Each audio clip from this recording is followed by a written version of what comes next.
We are here. It is election day. The sun is up. I checked and Bitcoin's running. There's a lot of craziness on the exchanges, but who cares, right? Network's going fine. Have a cup of coffee and we'll talk about all the news. So, today, I like to start with these ridiculous stories, things that are just almost too ridiculous to be true. Good morning, Bud. And this one comes from Howard Stern. Howard Stern, remember him? He was known as a shock jock in the 1990s in America and would say controversial things. In the end, I guess I could say I knew the thing was a bit phony already in the 1990s, and I'll tell you why. So he was a shock jock and he was doing all kinds of crazy stuff, and he would say politically insensitive things and really rude things. But the point was he wasn't afraid to speak his mind and would just come up with original things and run with them. There was a movie made about it. He called himself the king of all media because he had a movie and a radio show and he had a TV show, and he started going into late night stuff. And I think for even a while he had a live version of the show that he competed directly with Saturday Night Live. So, it was going on for quite a while. But this is how I had sort of a bit of an insight. And this is how I became so anti-politics in my life, and how I became sort of a small government person. I'm from Quebec. And we'll talk a bit about the map. Oops, I made a map today, and we're going to go over the Bitcoin implications here. This is all the races to watch for Bitcoiners, where Bitcoin stuff is at play. But I come from right here on the Vermont border. I live in Vermont, but I'm also from Quebec, which is also on the New York border. And I'm an English Quebecer, and a lot of my political ideas were formed at a time when, now you got to remember, I come from Latin America, right? Like, people don't think of it as Latin America because it's French and not Spanish, but it is Latin America. And I was, a minority, and I'm not coming to claim any form of victimhood or anything like that. So that's not what I'm here to do. However, they started piping Howard Stern radio. That took over a really popular morning show in Montreal, the biggest city in Quebec, in the 1990s. And he came in, and the idea was, and it was an English language station, and there's a lot at the time in the 1990s about English rights because Canada was separating. There was an election, a referendum to separate the country, and French and English, Quebec and the rest of Canada, but the minority of English people in Quebec were sort of a hot potato, and everyone wanted to pretend like we weren't there because it was kind of a problem, right? So the idea of piping in Howard Stern was to get someone who would sort of speak up about English oppression and what's going on with these English people, because a lot of them are Jewish, and there was a lot of Jewish issues connected to it, like the right language. You can't use Hebrew, even if it's for Passover things. And it was getting really complicated. So there was this idea that Howard Stern would come in and sort of start firing and smashing all of these, I don't know what to call them, but you could say bigots if you wanted to go that far. It's not exactly that. It was preservation. It's all dressed up in preservation of French language. We're a minority in a larger sea, even though they're the majority in Quebec and run all of their own affairs and have state powers. There was this argument that if they didn't do these things to the English people, like here's some weird laws, like, we weren't allowed to write English restaurant specials on a chalkboard, right? People would come in with a ruler and measure them. And if they weren't half the size in English as they were in French, you'd get a fine. There were these things all over. It became such a farce. It became an international farce at one point because they fined someone for using the word pasta, but pasta is Italian, even though the French word for pasta is pâte, right? So they didn't write pâte, they wrote pasta, and that got them a fine. So that became like an international incident. They still have these language police around. They're called language police. They're actually called language police. They go into stores, they police how much French and English and all that kind of stuff. So the idea was Howard Stern was going to come in, and it was just going to be good material for him, right? The idea was it was going to be good material for him. He was going to talk about Quebec a lot, and he was going to talk about English Montrealers, and was going to get all mixed up in it. It never happened. The show got canceled at the height of his popularity. He didn't make it half a year in Montreal. And they gave him the best real estate as far as radio. It was the most established English radio station. It wasn't even talk radio. That was part of the issue. He took over a rock and roll station, and anyway, it was a disaster, right? So I kind of had an inkling he was a phony baloney, this Howard Stern fella, right? That he was a real phony baloney. But I think we have proof now. I think we have proof. And here's what it is. Here's how we know we have proof.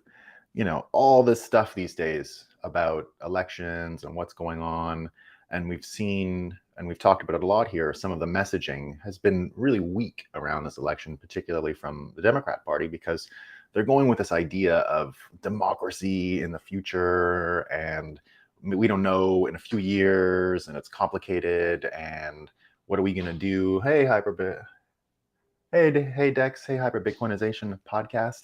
So there was this argument about, was it good messaging? And I argued all the time that, look, mothers, people, everybody's dealing with inflation. You get all these people coming home with groceries, and it's way less, and everyone's saying inflation and the economy and security and all these other things are top of their priorities. And this idea of preservation of democracy, true or not, we're not going to say whether it's true or not. It's just as an effective persuasion tactic. Is it working? And everyone in the world said it's not working. It's too hard to picture. And in the end, the only people it can work on are the ones who are living with blinders and are absolutely just consuming one source of information. And so here's what Howard Stern comes out and says. This is a quote from The Hill. Howard Stern, preserving democracy is the only fucking issue on the table. So he's basically just repeating messaging, talking points, right? So everything that's gone in his head, like we talk about on the show, how you get cognitive closure, how persuasion works, right? These are the things we follow on the show, and we've been talking about the relative effectiveness of the persuasion language between the Democrat Party and the Republican Party in this election, and trying not to be partisan about it, right? Just trying to look at the actual words and how effective they are and measuring their effectiveness. And again, our argument on this show was that some random, very difficult to picture, maybe in a few years, democracy would only work if you actually never hear any other sources of information. And remember, Howard Stern has been locked up for 2 years, right? He only went out for his first dinner out of his bunker from COVID in October. Like really recently, right? I was in New York when it happened. Everyone was making a big deal. He went to a restaurant with some people, and he said, "Oh, I finally got out." So we see that his sources now are as monochromatic as you can imagine. So he's literally repeating talking points. But here's the funny thing, right? So you hear preserving democracy is on the table. But here's another thing we've been covering: this idea of projection, because we get into psychological constructs and frames and other kinds of things like that in the show. And one of the ones we were doing is the projection of when you say, when you give a warning, basically, that elections are going to be rigged, they're going to be influenced, you might be tipping your hand that it's something that's on your mind, and maybe you're doing it. So we have a bunch of these stories now, right? We've got Karine Jean-Pierre yesterday again saying the White House mentioned yesterday that midterm elections, we may not know all the winners of the elections for a few days, right? We've got Politico yesterday, right? So 2 minutes ago, this was the worst thing you could do, right? And anyone who knows, computer science and systems, and especially Bitcoiners who understand the difference between nodes and decentralized networks and centralized networks, understand that confirmations of a decentralized network are one of the most important points of Bitcoin, right? The decentralized nature of consensus and its inability to be hacked because there is no one target, right? So Politico, the 2020 presidential election was rife with allegations of voting machine hacks that were later debunked, which they were, sort of. Yet there are real risks that hackers could tunnel into voting equipment and other election infrastructure to try to undermine Tuesday's vote. So just a few weeks ago, you could not say the machines could have been hacked because we haven't really done an audit on the machines, right? There's no auditing. Bitcoin, an audit machine, it literally, that's the point, right? It is a state machine that audits on an ongoing basis. That's the point of it, right? You're getting the recent audit of the ledger all the time of transactions, right? So we understand that, and we definitely think about system design and the resiliency of a system from this as a measuring stick, right? So just a few weeks ago, you couldn't mention that the machines could have been hacked, and you couldn't mention that they're not auditable, right? And no one's auditing the code. No one goes into the code base of these election machines and say, well, no. There's no expert doing that. So when everyone says a court said it didn't happen, right? Did the courts do a software audit? No one's done a software audit. The software is proprietary. They don't let it out there. there's no GitHub or commit log of the voting machine software, right? This is not open source. It's not freeware. It's nothing like that. It's proprietary software sold to governments, and apparently without the capacity to audit. So, before we even get going, we've got to mention that, and this is not a Democrat-Republican issue. I want to be very clear about that. If America wanted auditable elections, it would have been available to them yesterday, right? What we have here are both parties, whichever state they're in control of, Republicans or Democrats. They've understood, each of them in their own way, how to manipulate the results. Probably not to such a strong extent, right? They probably can't make huge swings, but enough to know that they want to keep that power. So we have never heard from either party in either state, in any state that's run by each different party, that they want to create a system for auditable reform going forward. So it's not about getting the last elections right? We talk a lot about on this show, especially in regards to the 2020 election. We don't care what happened. We don't care. The point of democracy is to move on, right? To move on. Even if tomorrow the results are very surprising, I will accept them, right? Because as I see it, everybody knows the system can be gamed and cheated. So the game is to do that. So I would declare, as I did in 2020, Joe Biden the winner within, I probably took a day. I probably took a day to say, oh, no, he won. I don't care. I don't want to hear anything else. I don't want to hear anyone crying. I don't want to hear anything. They didn't cheat enough. The other guys didn't cheat enough, right? I don't want to hear about why they didn't cheat enough. If they're all cheating, right? I don't want to hear about why they didn't cheat enough. So I accept the results and always have, right? And I even accept the comment that it was the cleanest election we've ever had. All that does to me is put in context every election we've had before that, right? So it could very well be the most clean election we've ever had in 2020, as some people have said. I accept that too, right? That's totally within my worldview. It fits within the way I see this stuff. So people might not like it, right? People might have trouble accepting it, but that's the way it is. And the only candidate I've heard is the one in Arizona that's talking about auditable elections going forward, right? That's what I want to see. I want to see a robust system put in place that we can audit it. Israel hasn't figured out. You know what Israel does for their elections? There's no machines. There's none of that stuff. You go in a room, there's a bunch of people in the room that are nominated from each party, and they watch the person physically enter. The person signs the ballot or whatever, deposits it, and it's counted right there. So there's no questions about who's handling it, and man-in-the-middle attacks and interceptions of the material. They basically just limit the surface area of attack by a really simple physical system. And while there might be some cheating, it's generally regarded as one of the safest in the world and produces results that don't look anything like American results, right? They produce consistent small parties having to work together in coalitions. Whereas if you were going to get, pause for a second, go further, and imagine if you were existing in a world where there were powers that be that wanted to manipulate a system.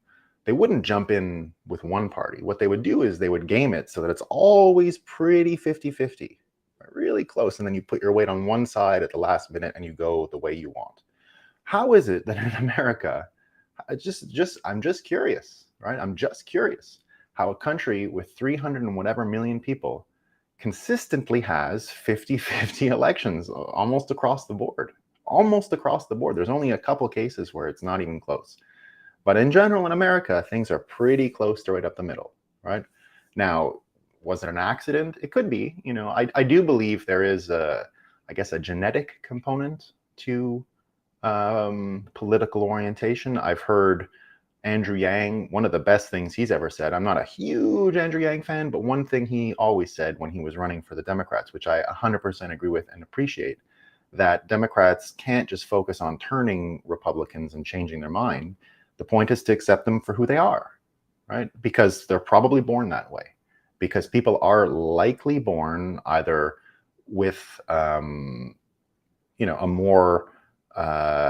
more, let's say, let's just have a goal to make everyone the same and make everyone happy and confident and successful. And it doesn't really matter how we get there, but the goal is what's important. And if we just stick to that goal, we'll make a better world. And I'd say, the motivations and intentions of most Democrats, I'm 100% in agreement with, right? So that part of it, I agree with. The opposite, people born who say, well, maybe we need a system. Maybe we need to put the system before this lofty goal. And if we get to the goal because the system works, then, it'll work out for everybody. And, but we can't just hope that it's going to be, we're going to get to our goal. We've got to think about how to plan to get there. So that's a very rough difference between the two folks. My impression from seeing these systems work, or these parties work for years now, is that one does really understand people and the other doesn't, right? There's not really a lot of understanding that, it's like with the mask thing, right? You can argue all day, masks work, masks don't work, masks work, masks don't work. I think they work, right? I think they work. I agree with the science that says masks work. The difference is we don't implement them in the way they're testing whether they work, right? Because humans don't behave according to clinical conditions. Humans take the masks off constantly. They only work if you never take them off. If you adhere to clinically controlled conditions, then yeah, sure. But when I see, for example, when we saw kids with masks at schools, what did they do the minute they left the school? Well, they all took their mask off and they're hanging all over each other. So that just obviates the entire need for the policy at the school, because they don't adhere to it the minute the school's over. So that's basically the difference right there, but that I see anyway, between Republican and Democrat, without the spin and the psyops and all the other things layered on top. Really, I see the difference very simply as a group that understands human motivations, failings, right? And one that just hopes for the best. Now, I like the hopes for the best. I do like it, right? I think they're right about a lot of stuff. And the other guys, the Republicans, get it wrong because they don't really tell you what their goals are. They're just saying, well, we need a system, and yeah, there'll be people left behind, but it's a bit much for people, and it seems insensitive, and it seems and it often is, right? It often is insensitive. It often is that argument of survival of the fittest, let's say, and that's a meme I'm not into as far as politics. Like I'm further than Bernie when it comes to those things, in the sense that we're not animals. It's not survival of the fittest for us. Like, I want to see our weakest do well. We're not we're not lions. We're human beings, right? And that's what makes us different. We're not living in the jungle. How well the lowest people do in our world, in our society, is important to us. It really is. I mean, it's one of the main reasons I'm interested in Bitcoin, because when you look at the capacity and the talent required to participate in the modern world, it's left too many people out. And it's going that way, that it's going to get way worse. It's getting more complicated, right? More complicated. When I see these Ethereum folks and Solana and all these guys, what they're basically saying is financial engineering is not enough. You now have to be a computer science engineer to add on to your capacity to quant trade. You got to run the node yourself, right? I saw this interview. We got all this fight now between SBF and Alameda and FTX fighting against Binance. And someone resurfaced an article that SBF did with Oddlots, Joe Weisenthal and Mark Levine, and their jaws were dropping when SBF was describing yield farming to them, and they were like, "What? That's just a Ponzi, right? It's just a Ponzi." And he was going on and on about how it's this and that, and caring for the lowest show health for society. San Francisco has failed, Bud says. Yeah. Look, San Francisco is a unique case of extreme success and maybe a guilt that came along with it. And it clearly doesn't work, right? It clearly is a broken system and should cause a lot of people to reflect. We'll talk a bit about California in a second because there's a not funny, but you can't help but laugh a bit. So SBF and Joe Weisenthal did this whole thing, right, where they went on and on, and it shocked them to even hear that, right? And so, what are we going to live in a world where everyone just copies SBF and knows how to run like an exchange and participate as a hedge fund and participate in extreme risk management and all these things, right? I mean, just start calculating what kind of experience and talent are required to live in that world. It's not a place I want to live in, right? At all. I like a world where people can just save Bitcoin and they're done with it and then get on with other things in their life, right? Let's reduce financial engineering so that the best and brightest people like SBF don't go into quant trading and running nodes for weird hedge fund strategies, right? We want people like that solving toilet problems in Africa, right? We want them to be incentivized to create abundant energy on Earth. And we're going to get into the energy argument in a minute. So it's a big part of it, these things, right? A really big part of it. So lots of debates. Howard Stern, as Justin said, a prisoner of his own mind. Where did that? Yeah, there you go. Prisoner of his own mind. Yeah, I'd say that's what a steady diet of fake news will do. It causes brain damage. I think we've seen, I've brought it up in different shows that indeed the fake prison of two ideas, being stuck within one political pole or the other, causes actual brain damage. Actual brain damage, right? I mean, like your IQ literally goes down if you read too much of this one side or the other, right? You're just simply not progressing in life. So it's a big problem, right? And you end up getting things like this, Barry Weiss, who I'm a huge fan of, right? I'm a big Barry Weiss fan. And, she gets a lot of Bitcoin people, crypto people, I guess, Balaji, to come and write in her blog. And she's had Balaji explain this whole Bitcoin world in her blog. I think she had him guest writing 2 summers ago. Here's the thing she said, right? This is her just complaining about what's happened when it comes to the brain damage that you can get from staying on either side. She says, a colleague was criticized for studying female sexual selection in insects because he's a male. I was criticized for teaching kin selection, that the idea that animals help their relatives.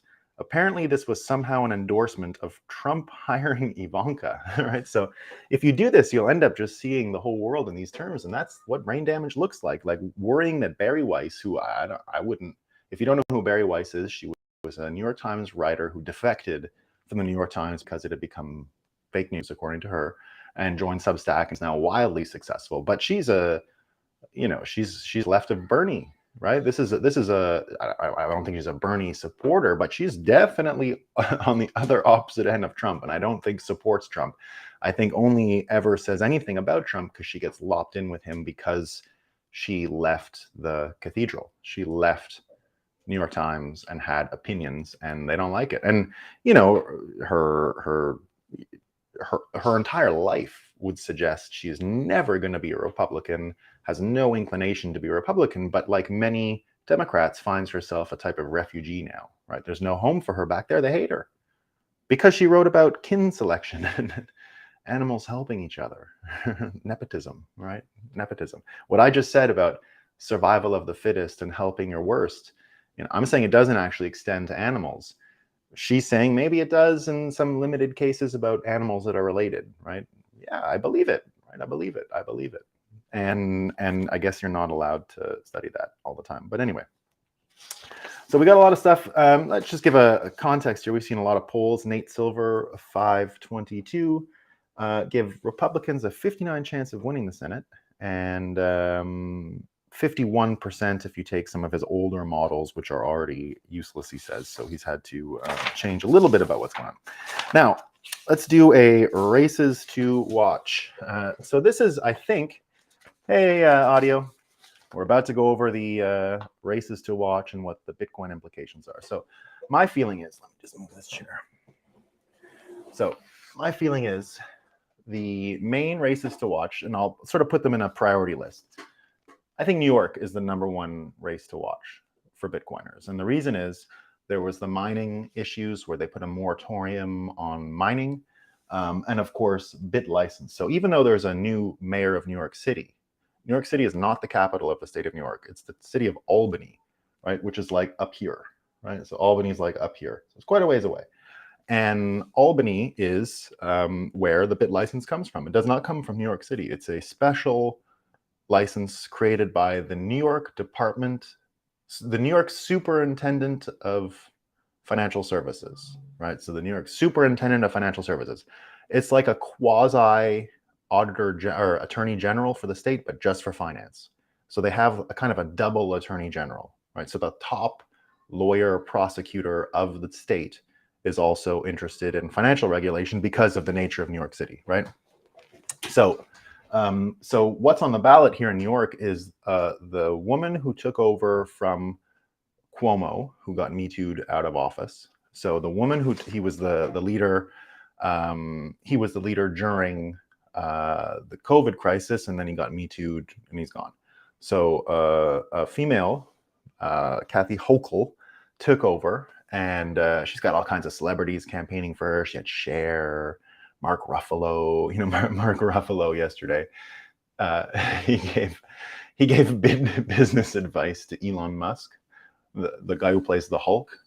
So the guy who plays the Hulk in the Avengers movies was commenting on Elon Musk's business with Twitter, and he says, "Not a good look." Right? His conclusion was, "Not a good look," as if like being cool and making the right choice stylishly in business was what everyone should be aspiring to do, right? So not a good look, he says.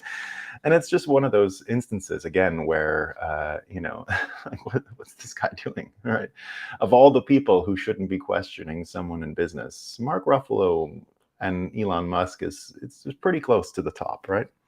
So New York, what we're watching is the governor's race, because the governor's race will change policy for energy and the bit license. So this was not supposed to be in the running, right? There was not supposed to be really any competition for the New York governorship, but there is. And it looks like Lee Zeldin, who is a Jewish fella and heavily tied to the massively growing Jewish population. Don't forget, a lot of Hasidic Jews in New York. And the Hasidic Jews are having children at an unbelievable rate. I lived in that neighborhood. I lived in Bed-Stuy, which is the most African-American neighborhood in America, by the way. And I think the most beautiful neighborhood in America. It's just those, you ever see those brownstones in New York with the stairs down to the street, and every place is like a 3-story townhouse, and they all have these stairs. And then in the middle of the street are these cathedral trees. The trees are so large they add like a cathedral ceiling to all the streets. So it's just street mile after mile of these things, right? And they're just gorgeous. They're all built in the late 1800s, mostly by Swedish and German immigrants at the time, who were all of a sudden rich because America was going through a real boom in the 1800s. The same kind of boom I predict for after we get through this fourth turning and we reach a Bitcoin standard. It was very similar. After the Civil War in America, there was the rail boom, the electricity boom. Tesla came to America and worked for Edison. We had all these things going on, and markets were king. That's why the country got so rich so quickly when all this stuff was going on. And I think it's a really good frame for what we're about to head. And the golden age of that time will look like the golden age we're about to enter. And so that's my prediction anyway. I'm not sure if I'm right, but that's how I see it going down. And at that time, there was trouble as well, right? There was all kinds of inequality, but the folks who came over built really gorgeous neighborhoods that held up through time and never rotted because everything's so well built, and it's just gorgeous there to this day. So the neighborhood right next to it is the Williamsburg area. There's like the hipster part of Williamsburg, Brooklyn, but the part near where I lived in Bed-Stuy was the Hasidic neighborhood. So Friday nights were amazing. You go in there, and thousands of kids. I mean, thousands of kids. It was like the best country fair every Friday. It was like Thanksgiving weekend every Friday. My kids would go play with them, and it was a lot of fun. So all these folks which they were always Democrat before, looks like they're all going over and voting for Lee Zeldin, and it might be enough. It looks like it might be enough. So we're definitely following this race because of the implications for change. It's not really a partisan issue. It's just that one party jumped on the bandwagon of this energy thing and said no more Bitcoin mining because they, listen to the FUD. They're all Howard Stern type people, right? They're stuck in their bunker, not really paying attention to what's going on in the world. thinking for years now that BitLicense, that New York could just do that and it wouldn't matter, right? It wouldn't matter. I did an interview years ago with Eric Voorhees and Jesse Powell where I said, what will it take for you to love New York again? Because they were both refugees from the BitLicense. Arthur Hayes, BitMEX, all these people ran away and never came back. And it never was a lesson to Bitcoiners that, or to the state of New York, that Bitcoiners will not adhere to their rules, right? And it just keeps sort of getting worse. Who knows, right? So I think this is a big one. The next one I have on my list, so this is very much in play and could go Bitcoiners' way, so we're going to be watching. What does Dex say? I too see a boom coming. We are already booming, sir. Hyper Bitcoinization podcast. Yeah, it's true. I think we're already in the golden age. I mean, I can't, other than this politics bullshit, which we should just wipe away today, at least a good wipe away would be great. If things go well today and it's not so, it lacks confidence, right? Or lacks certainty, that's not good.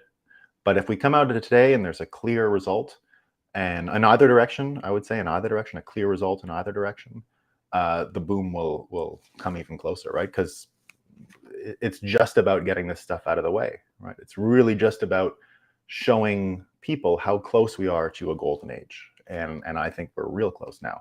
Once we start understanding people's incentives, and as we all know on this show and anyone who follows Bitcoin, the idea of fixing the money and fixing the world, while a meme and a powerful one, really is true, right? Because the point of my show and the point of a lot of shows out there are to show you that the money itself has caused these results, right? We don't understand incentives. We don't understand motivations. Nothing is transparent. Everything is confusopoly, right? Just too confusing to make sense of.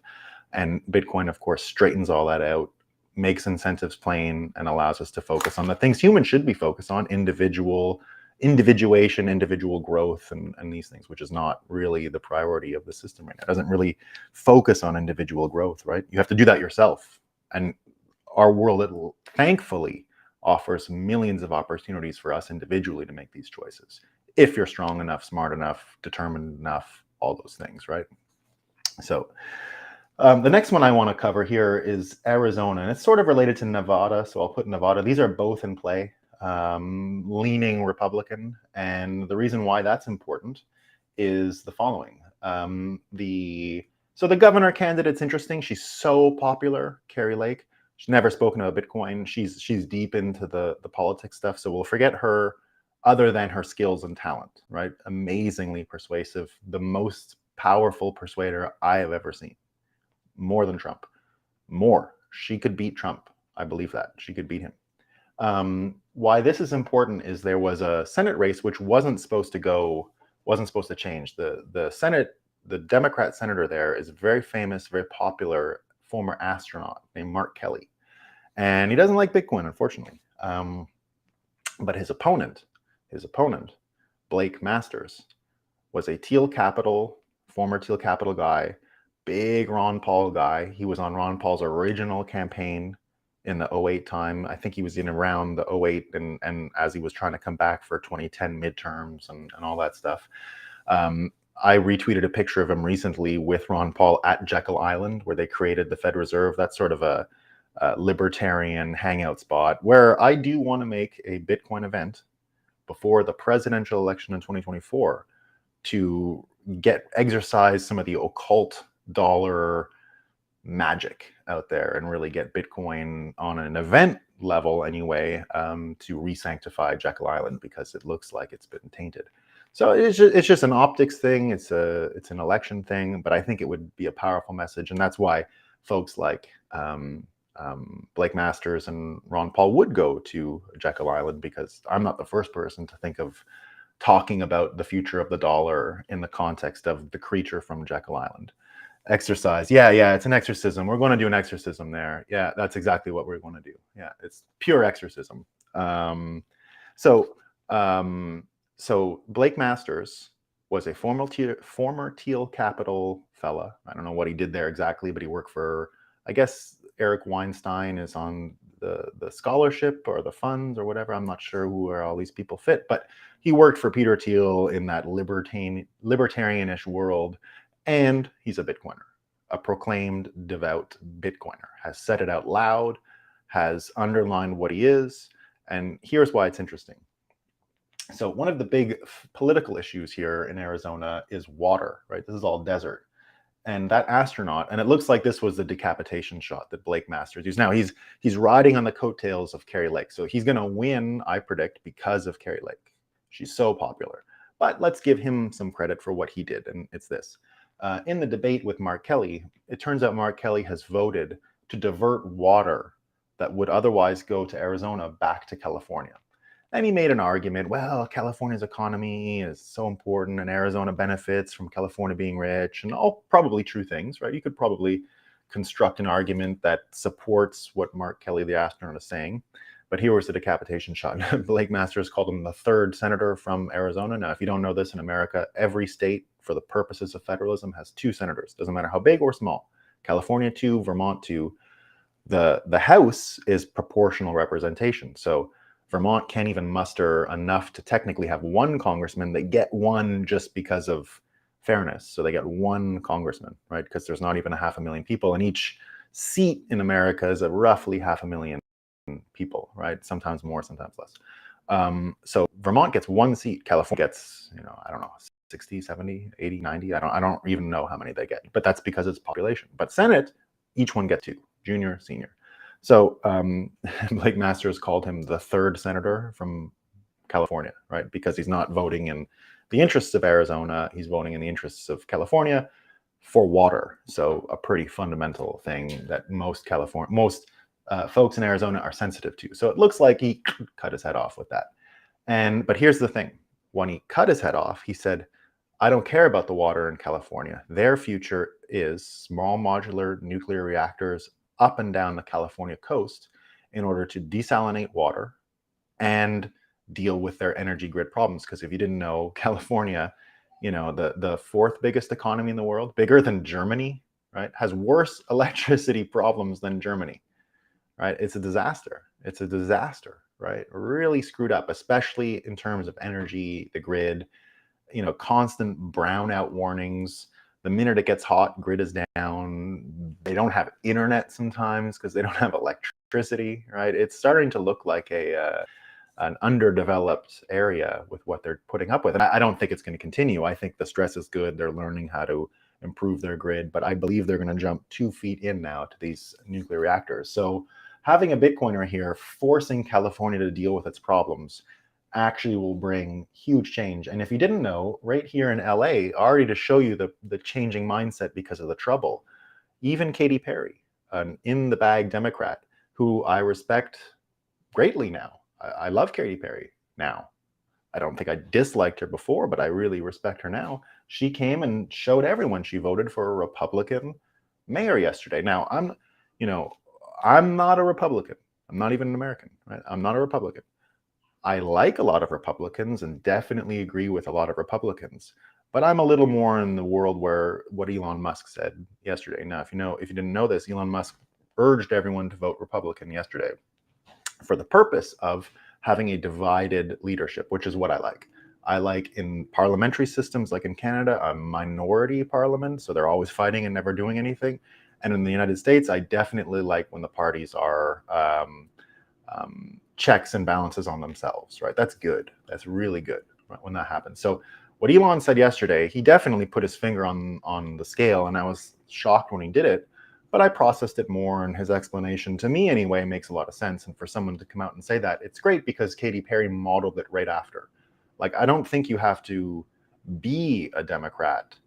I don't think you have to be a Republican to vote Republican. I think in this time, in this place, if you want the Democrat Party to wake up, it's probably better to vote Republican because they've got to change. It's like any system, right? Rot sets in and then you need to clear it out, right? And here's one of the problems with the way Trump sucked the energy out of politics between when he was elected in 2016 and what happened in 2020. I think this, come to Jesus, this idea of Democrats sort of waking up and opening their eyes to their own abuses in their party was delayed because it was so easy to hate Trump. They never really stopped and said, well, why did we lose the 2016 election? The reason was simple. You could go, I did a lot of fake news back those days. I would be in New York City and you'd go to the CNN and Fox and all these places and talk about Bitcoin, but none of these people had ever met a Republican in their life. They didn't know anybody. Well, they met Republicans. They never met a Trump supporter in their life, not one. Right? So you had the whole media establishment not even knowing one supporter, therefore not even giving any credibility to what they were saying, anything they're complaining about, any one of their issues. It was all just dismissed, right? It's racist, it's these things, da da da. So that's where you end up today, right? So they never really had their time to process how much the world had changed around them under the Obama administration, right? So they've delayed all of that. So that's got to happen, right? So Nevada also in play, somewhat related to this argument about water and desert. It's not as interesting, right? Oregon, surprisingly, now if you didn't know this about Oregon, it's generally regarded as one of the most Democrat left-wing states in America. But it looks like it's in play there as well. And there's, again, mining considerations. There's a little mining pick, right? So I tried to put some icons where I thought issues were happening. I put one in Texas here. Texas doesn't look like it's going to be a surprise, but there is a race. Their governor race is happening right there, and it looks like it's going to stay the same. So I didn't put it, but I did want to put the mine because there's so many there. The one I'm watching in Oregon is the mushrooms, right? It looks like mushrooms are on the ballot, the psilocybin mushrooms. And the reason I put psilocybin there is because I believe this about Bitcoin, right? In order for the Bitcoin standard to take place, I'm not saying you have to take mushrooms in order to get to a Bitcoin standard world. What I am saying is the construct of reality, right? The idea that you can just change through a small little pivot, right? You can just turn your head and see a whole different world, right? And to understand that reality is subjective, right? That you make your reality, that the US dollar is just as much a part of that subjective reality as anything else. And to make that pivot, to decide, right? Not think about Bitcoin, but to decide you're going to be a Bitcoiner and you're going to measure the world in Bitcoin. You see what a small leap that is, but what a big difference it makes. A lot of people can achieve that on mushrooms, right? I mean, once again, you do not need, I'm not recommending taking mushrooms. I am not a mushroom dealer, right? So you do your own thing. There are risks and all the rest of it, right? So I don't want to push drugs. But what you get from, I've taken mushrooms and it changed my life, right? I'm not a regular user by any means. Every couple of years I take a little bit. But the effect always seems to be the same, where almost everything I've done in my life was from this, understanding that reality is subjective, that you can actually change your reality by just changing your mind. I realized when I was, McTimmey says, microdose is the way. Reminds me of a fractal encryption. Yeah, peace. Yeah. Shrooms at work is pretty great, Dex says. I'm a fan of mushrooms. Yeah. Look, first of all, the therapeutic distribution of mushrooms for all of the fentanyl users is probably the only way we're going to get past this, because these people are broken, right? There's some broken brains out there. So first of all, the way it's being presented with the mushrooms, I think, is the right way, right? It's going to be used for therapy to get all of the addicts at least happy a little bit and at least motivated to live their life and maybe somewhat healed. Maybe. We hope this is a cure. It looks like it is. There's results coming in that say it is. There's studies that say it is. There's studies that say their effects are instant, immediate. There's even a pharmaceutical company, Big Pharma, who jumped in. I don't know if you saw this, but Big Pharma has jumped into the mushroom game, which to me means they're now interested, and it's the opposition to mushrooms are going to be greatly diminished because someone's figuring out how to make money off of it, right? And they even say in the way they're sort of doctoring the drug, the way they're engineering the drug, that they're going to try and probably create some minor dependence on it. Looks like from what I've seen, but at least not as powerful as the ones that you get from the other places, right? We have ketamine therapy in South Carolina now. I didn't know that. I don't know much about ketamine, by the way, Dex. I'm not an expert on kidding. I haven't really looked into them. I've seen signs and stuff, and I've read a bit, but I don't know too much. So, but I'll look into it. So there's some ballot questions here in Oregon about mushrooms. So we're going to be following that. We think it's related to Bitcoin. It's part of our World War III survivor pack, right? It's like good electricity policy is what you need, good mushroom policy, and good education policy. Those are my World War III starter pack, right? Survival pack. So we got New York, we got these West Coast states. Florida, I put in here not because there's any one thing we're going to get. It's there for New Hampshire as well. Florida and New Hampshire have become sort of the pro-freedom states in America. And I think this idea of individual freedoms, we have a home there. Because in a worst case scenario, Bitcoiners are going to have to back up right to the Constitution, right to property rights, right to free speech rights. I think we're fully protected by free speech rights because it is a form of speech, right? But who knows what courts think? They can be crazy. So I think that Florida and New Hampshire are our best bet constitutionally to have help. I even have our amendment here. This is where I hope we take things with a Bitcoin win, right? I think eventually, if we do have hyper Bitcoinization, this is what we do. We keep the Bill of Rights in the United States. Everyone's created equally, pursuit of happiness, blah, blah, blah, right? All the good stuff. We get rid of all the amendments, all of them, just all of them. The whole Constitution's gone after that. We replace it with this. Don't touch me or my stuff. We've lowered the IQ. I think everyone can understand that if you turn the American Constitution into don't touch me or my stuff. I think you're done, right? If someone can't touch you or your stuff, do you need free speech rights anymore? No, they can't touch you, right? Or your stuff. So don't touch me or my stuff. We're going to change the Constitution. It's going to be great. It's the Bill of Rights, one amendment. Don't touch me or my stuff. Michigan. So these are the individual freedom races, and there's a lot happening here in Florida as far as. So if you didn't know this about Florida, here's the way to understand Florida politically in America. This part here is Republican. That's Dixie. That's the South. That's this part of the U.S. South. This part of Florida, and it's like the Disneyland is like the line, right? Disneyland is what's always in play. Or Disney World, sorry. Orlando and Tampa, that's like what's in play.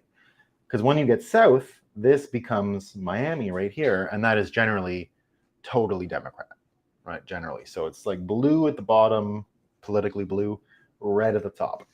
What we're seeing now in this election is that even Miami-Dade looks like it could go Republican. So there are a lot of implications to that. There are a lot of implications. It won't just be Mayor Suarez, who's a Bitcoiner down there now. It looks like more headed. So they were already pretty naturally Republican. It just wasn't in the numbers. A lot of Cubans, a lot of anti-communists there, but now it looks like it's going to switch. So that's what's going on. The last one I have on my list of elections that I'm following, because this one could be a big surprise, is the state of Michigan.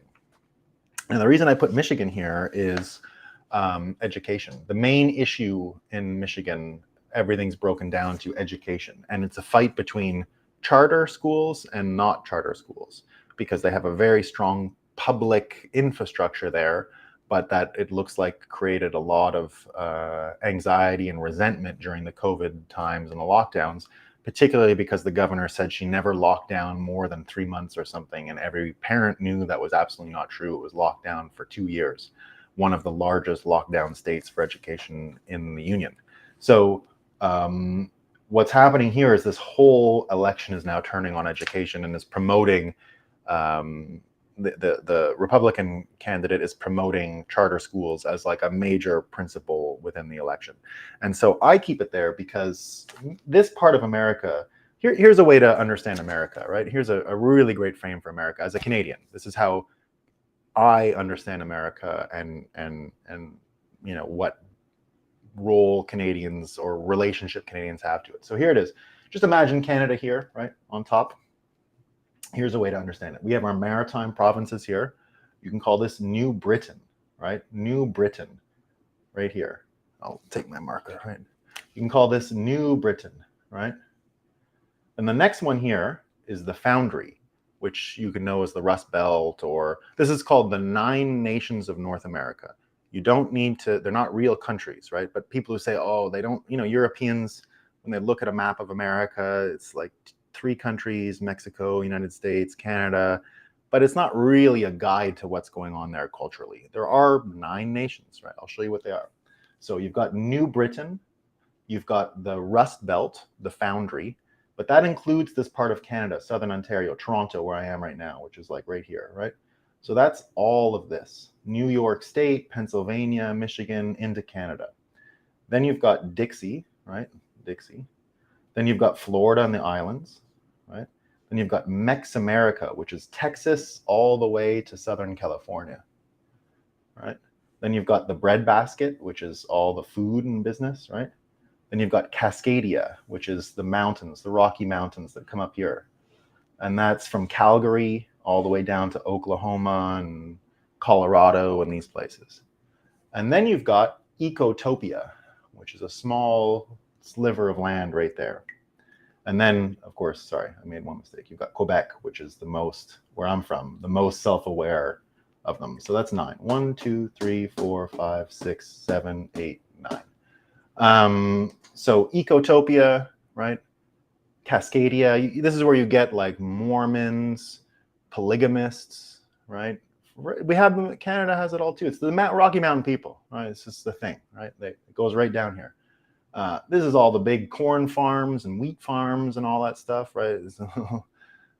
It's not Bitcoin carnivore stuff happening here. This is where all the corn and the wheat in the world come from. This is, the reason I'm mentioning all of this is because here, when most foreigners think of American high schools or American Midwest culture, this is kind of the Midwest, the Chicago, Wisconsin, all these places. School spirit, cheerleaders, homecoming, right? That we don't have that stuff in Quebec, and in New England, it's not really a big deal, right? They're not like where I live in Vermont. We don't even play football, really. There's like barely American football going on. Soccer, right? Like it's just different. We just don't have the same stuff, right? We're not about big football homecoming culture. I mean, you could probably find that in Maine some places, or in Massachusetts some places that are closer to the water, more population centers, but it wouldn't be typical of New England, right, of New Britain. It wouldn't be typical. But that kind of stuff, that school culture, popularity, all that stuff foreigners heard about America, that's very Midwest. And the school systems there have been, in history, really successful, right? If you look at like Olympic athletes and all that kind of stuff, right? Really successful stuff. That's why this is so threatening. That's why this is such a big change. It looks like these places that had healthy, really good education cultures are about to flip in a way that would be beneficial to Bitcoin, in the sense that it will turn into homeschool, our model of education, which is P2P, person to person, just like our system, right? It's not a third party centralized education system that we're fighting for, which is what the whole fight has come down to in Michigan. So part of our future, I think anyway, is about getting the right education systems in your area in order to have in order to attract Bitcoiners to come there, is what I'm saying, right? So there you go. So that's what we got. That's what we got. So we got these races, right, in the 9 nations, and we're following them. There's a few other stories here just about, Facebook. Facebook got a $25 million fine the other day from breaking election laws in Washington state. So I expect we're going to see more of this stuff. There's a lot of lawyers everywhere working today. There's all kinds of people trying to keep track of what's going on. But of course, the system is so complicated that it'll be difficult. So I do predict we're going to have a few days of trouble. But, if I'm just going on it, I think we're going to have a pretty straightforward election. I could definitely be wrong, right? I think they're going to keep, I think anyone who's cheating is going to keep it for next time, but that's just me. I could be wrong. We'll see.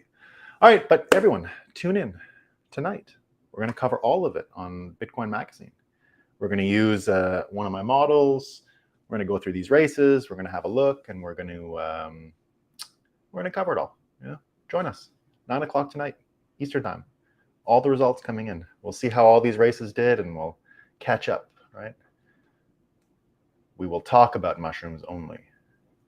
All right, team. See you later. Ciao, ciao.